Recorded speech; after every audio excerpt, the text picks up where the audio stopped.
Kalau udah masuk sampai jam 12 malam. Salat dulu jam 7 rekaman sampai jam 5 pagi.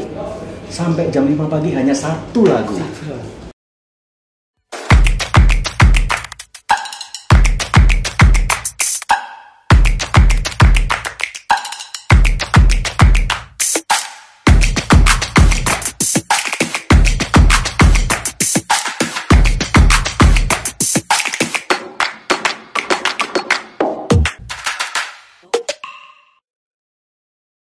Sahabat klasik, kita lanjutkan kisah klasik dangdut kali ini dan saya Yudi Ismail dengan 2R, Rizky Ridho. Oke. Tadi kita udah ngobrol awal kalian lahir dan lain sebagainya, dari mana berasal. Kemudian sekarang kita satu persatu akan membahas lagu-lagu dari Rizky Ridho. Masih ingat dengan album yang covernya berwarna pink? ini memang pertama kali kalian merilis single ya di album ini ya? Iya sekali. Okay. Itu pertama kali. Pertama kali lagunya berjudul Kembalilah Padaku. Yeah. Kalau tidak salah ini lagu kalian sendiri yang nulis. Yeah. Gimana ceritanya sih? Kalau untuk SMP itu, nah itu lagu kita. Nah, jadi ada abang angkat juga, namanya Bobby Sandi. Oke. Jadi waktu itu dia juga yang ngajarin main gitar. Oh iya. Sama-sama bareng duduk nongkrong. Main bola juga bareng, jadi pas olahraga, setelah olahraga tuh pasti main gitar, buat lagu. Udah simpel aja. Jadi kenapa waktu itu pertama kali menulis? Saya nggak tahu ini lagu pertama kali yang kalian tulis atau lagu yang keberapa ditulis, tapi judulnya pertama kali memang Kembalilah Padaku. Kembalilah Padaku itu pertama yang diciptain ya. Baru Cinta Yang Kembali. Oke, dan ini menjadi menjadi sesuatu yang spesial, peserta Dangdut Academy yang bisa menciptakan lagu sendiri pada waktu itu ya. Pada waktu itu ya. Dan sampai sekarang insya Allah. Sampai sekarang ya. Dan pengen pencapaian kita tuh saat ini pengen merilis suatu album yang isinya adalah ciptaan karya dari karya kalian semua ya. Oke, pada saat menulis lagu Kembalilah Padaku, ini gimana ceritanya sih? Kenapa bisa nulis lagu ini padahal SMP? Ya. Emang udah diputusin? Kan abang buat lirik, buat nada apa segala macem. Kita, bang ini ganti aja deh, enaknya gini. Oke. Enak begini. Ini terinspirasi dari apa? Iseng-iseng sih sebenarnya. Iseng-iseng ya? Iseng-iseng aja. Oke. Sampai SMP tuh iseng-iseng aja, ya biasalah. Anak SMP gimana? Anak SMP ya. Makanya. Dan waktu di proses persetujuan sampai akhirnya lagu kalian ini direkam dalam album kompilasi di A2 Academy ini. Nah, kemarin itu kan memang ada konten yang namanya, kalau untuk di TV itu kan gimmick ya bang ya. Iya. Nah gimmick itu kan mereka nanya tuh, kalian ngapain, apa yang suka, apa kecil segala macam, apa yang udah dibuat. Bukan gimmick sih sebenarnya, apa yang harus dieksplor. Oh iya. Kan ada kan itu istilahnya bahasa gimmick gitu ya bang ya.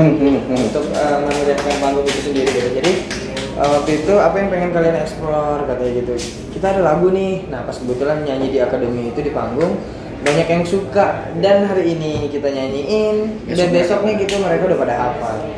Ya, gitu. Jadi Brand Indosiar berinisiatif untuk label juga untuk jadi single pertama buat kalian. Tapi emang ini yang pertama kali kalian bawakan? Iya. Pertama kali. Akhirnya menjadi single pertama ya. Oke, seru loh ya. Itu dirilis tahun 2000, bener banget. Tahun 2015. Kemudian 2016 merilis single lagi, Cinta Yang Kembali. Ini karya kita juga kalian juga. Iya, sama Bang Bobby Sandi tadi. Oke. Itu dua lagu. Kalau Cinta Yang Kembali ini gimana waktu itu pada saat proses kalian menulis lagu ini? Sama waktu itu nongkrong juga pada malam hari ya Ji, setelah main futsal nongkrong, ambil gitar, main-main ketik-ketik. Dua bait nanti sambung lagi malamnya besok gitu.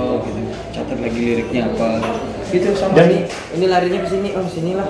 Cocok itu kan sebenarnya pop Melayu tuh. Iya. Oh, tadinya pop Melayu ya. Pop Melayu, dan karena basic kita kan pop Melayu. Oke. Jadi Ya, tapi pengen digeserin dikit. Ya, bisa lah ya. Tambah suling sama gendang doang. Nah, untuk Cinta Yang Kembali ini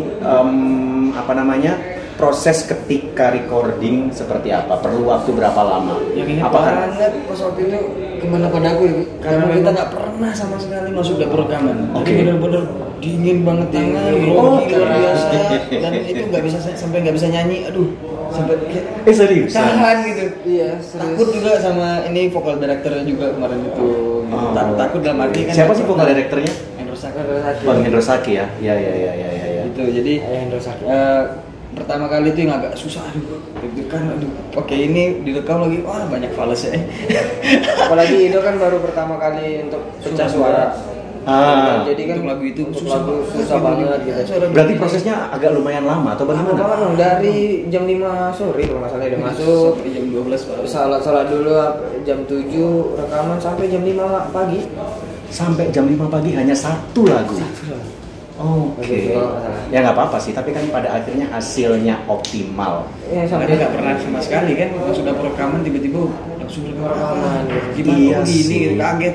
Sebenarnya gini, pada saat kalian masuk di Dangdut Academy, kemudian saya sempat lihat waktu itu, kan tadinya sempat pernah tersenggol gitu kan, Ya. terus diselamatkan kan, nangis dia loh. Wildcard, dapat wildcard ya. Itu iya, karena kan kalian tadi bilang apalagi belum pernah masuk dapur rekaman dan lain sebagainya. Apa sih yang dirasakan pada saat itu? Luar biasa, aku sampai apa ya, merinding saat itu sih. Makanya pas begitu kita nak manggung itu sampai penonton yang kita dukung itu sampai keluar gitu. Aha. Jadi pas sampai giliran kita tampil gitu. pas giliran Iya. dan Pada mungkin malam itu. MBM-nya lebih tinggi kali ya. Aha. Menit itu lebih kayaknya share dulu. Aha. Jadi sampai akhirnya Indosiar memutuskan untuk setelah Iki Ido mau masuk 15 besar, mau masuk ke 10 besar kan, ke Senggol waktu itu. Mungkin Indosiar memutuskan untuk ya udahlah kita bikin dia menjadi Duta Dangdut Academy 2. Karena memang pada saat pengaruhnya sangat luar biasa, terutama bagi kalangan milenial, kalangan anak muda. Karena waktu itu mungkin pedangdut tua-tua kali ya. Ya. dan unik juga gitu bang, anak muda kembar kok suka dangdut gitu, dan membawa orang-orang yang nonton di sana tuh anak kecil pun juga. Ya itu sukanya yang gitu. pada akhirnya membuat banyak milenial suka dengan dangdut. Iya. Ya keingetannya sih, Bang. Senang flashback aja sih. Enak gitu kan dulu kok. Wah, gitu ya. Tapi alhamdulillah tuh untungnya kita tuh belum tahu yang namanya sosmed loh bang. Iya. Handphone juga jadul. Pada saat pertama kali di Dangdut Academy itu belum mengenal, sosmed paling belum Facebook, tahu Instagram, Facebook doang. Facebook Dulu kan doang. namanya Alay. Siapa? Ido selalu milikmu apa sih? Tidak selalu milikmu. Hidup selalu cemungut. Selalu cemumut. Oke. Nah, begitu pertama kali bikin Instagram, ceritanya gimana? Itu dibuatin sama Indosiar, sama ini juga, sama Temen lah ya. Teman. Ada temen dangdut juga. Wah ini nih. main Instagram. Kak ya. Ido, gila, Nah gila. kalau Oh, untuk baik. Twitter itu dibuatin ya. Dibuatin sama Indosiar. Indosiar. Kalau Buat apa ini? Followersnya buat apa? Dulu enggak ada. Nggak ada untungnya. Ngapain nih dulu gitu. Oke. Ya ada untungnya, udah main aja. Tiba-tiba. terus ini apa bedanya sama Facebook gitu? Posting foto, udah nanti mereka komen gitu doang. Ngapain sih? Gitu. Oke, sebegitunya ternyata ya. Handphone kita dulu juga 1200, 1600 Nokia. Iya. Ya tulis Iya. Nah, pada akhirnya sampai tapi pada akhirnya sampai followers kalian 6 sama 5 juta apa? 6 juta, 69, 5 juta. 5 juta. Itu what do you feel gitu? Apa yang kalian rasakan sekarang, padahal yang tadinya nggak tahu Instagram kemudian followersnya sampai berjuta-juta. Alhamdulillah. Kok jadi saya yang merinding ya? Alhamdulillah itu sangat bersyukur banget sih bang ya, karena memang nggak menyangka juga, dan itu suatu tanggung jawab yang luar biasa juga untuk kita juga. Jika pengikut followers banyak, banyak, gimana caranya kita bisa menggiring untuk menggiring mereka itu untuk berbuat baik. Oke. Semakin banyak followers kan semakin besar tanggung jawab. Benar. Ya sudah. Sekarang kita melangkah ke tahun 2017, ada lagu yang berjudul Terlanjur Sakit. itu ciptaan Nurbayan. Iya ya, ciptaan Nurbayan ya. Ciptaan Nurbayan, dan kita nyanyiin itu kemarin atas permintaan kita sendiri yang pengennya lagu Mas Nurbayan. Ketika Mas Nurbayan ngasih lagu, wah enak nih, kita jadiin single, ya udah jadiin single. Oke. Proses penawaran itu gimana? Apakah kalian yang meminta ke Mas Nurbayan atau Mas Nurbayan yang ngasih ke kalian? Atau ada beberapa lagu? Kebetulan waktu itu karena memang kita harus dan mengharuskan ya untuk ngeluarin single pada saat itu gitu. Jadi ada beberapa pilihan lagu yang dikasih dari label usulin ini lagunya, coba dengerin yang mana yang pas untuk kalian. Ya salah satunya yang kita dengar pas banget untuk gitu tuh yang terlanjur sakit itu. Terlanjur sakit ya. Ya itu kita suka lagunya dan oke lagu ini aja. Itu proses untuk semen lagu apa segala macam itu urusan dari Di lagu yang ketiga ini masih nervous nggak sih Mas udah rekaman? Ini sih Masih ya. Masih kalau Iki tuh orangnya lebih apa ya, lebih gaduhan. Lebih deg-degan ya. Lebih khawatir lebih lebih nervousnya worry, tinggi lebih banget. nervous.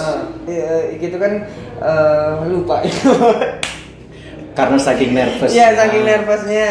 Nah, saking nervousnya itu kan suka pengen ngobrol banyak tapi kayaknya ketahan gitu. Nah, apalagi kan logat Medan itu kan agak sedikit susah tuh, Bang. Oh, oke. Waktu itu masih banyak. Iya, oke. Ya. Kayak susah aja gitu. Pokoknya dia masuk dapur rekaman tuh dia duluan kan kemarin tuh pas waktu ingat banget terlanjur sakit itu dari jam 8 sampai jam 4 sore 4 pagi. Jam 8 malam sampai jam 4 pagi dia sendirian belum Belum kelar. ada hasil. Oke. Ini anaknya matiin lampu apa segala macam. Susah karena untuk feel-nya kan, Bang. Ya mesti sabar atuh saudaranya ya Karena nggak sih? kan itu kan lagu baru ya. Iya. Nggak pernah nyanyiin lagu baru untuk Oh rekaman. iya. Karena kan Single ketiga. 2 lagu sebelumnya. Jam 9, 10, 11, 12 belum ada, udah lagi keluar dulu lagu. Oke. Tapi kayak nunggunya emang take-nya sendiri-sendiri. sendiri. Karena kan memang harus berdua dan mulutnya itu kan harus pas, jadi ngikutin dia gitu. Oke. Jadi akhirnya Edo duluan masuk ini. Sekarang tapi udah sekarang alhamdulillah Bang, enak banget. Udah enak banget ya. Udah 3 jam lah, 4 jam udah cukup. Oh baik. Sahabat klasik, kita masih banyak lagu-lagu dari Rizky Ridho yang akan kita bahas. Tetap stay tune di Kisah Klasik Dangdut. Saya Yudi Ismail masih bersama Rizky Ridho.